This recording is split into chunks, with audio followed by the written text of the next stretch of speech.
Hi hello everyone. আজকে যেহেতু কৌশিকী অমাবস্যা, আমাদের মেনুতে ছিল বিষ কচু বাটা। তো প্রথমে বিষ কচুগুলোকে কেটে ধুয়ে নিয়েছিল, কুচি কুচি করে কেটে নিয়েছিল। আর ওইদিকে পেঁয়াজ কুচি, আদা, রসুন আর কাঁচা লঙ্কা একসঙ্গে নিয়েছিল। তো মা কী করেছিল, হাফটা বিষ কচু গ্রাইন্ডারে পেস্ট করে নিয়েছিল আর হাফটাকে কী করেছিল, কুড়িয়ে নিয়েছিল। তো দুটো একসঙ্গে মিক্স আপে জিনিসটা খেতে খুব ভালো হয়। তো অন্যদিকে পেঁয়াজ, আদা আর রসুন আর কাঁচা লঙ্কা পেস্ট করে নিয়েছিল। তাতে জিরে গুঁড়ো, ধনে গুঁড়ো, লঙ্কা গুঁড়ো আর হলুদ, নুন দিয়ে ভালো করে পেস্টটাকে মিক্সড করে নিয়েছিল।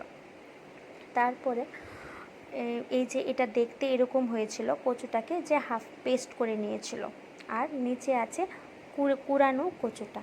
তারপর এদিকে পেস্টটা ভালো করে পেস্ট করে নিয়েছিল আর অন্যদিকে এই যে সব গুঁড়ো দিয়ে একটা মিশ্রণ তৈরি করেছিল। আর এরপরে কড়াইতে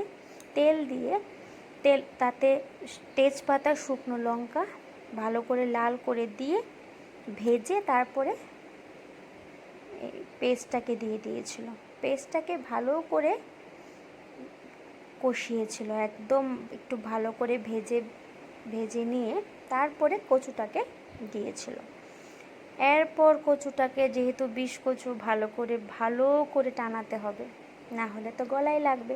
তাই অনেকক্ষণ ঢাকা দিয়ে কমিয়ে বিষ কচুটাকে পুরো কষতে দেওয়া হয়েছিল। অনেকক্ষণ কষাতে হয়েছিল, না হলে গলায়ও ধরবে, খেতেও ভালো লাগবে না।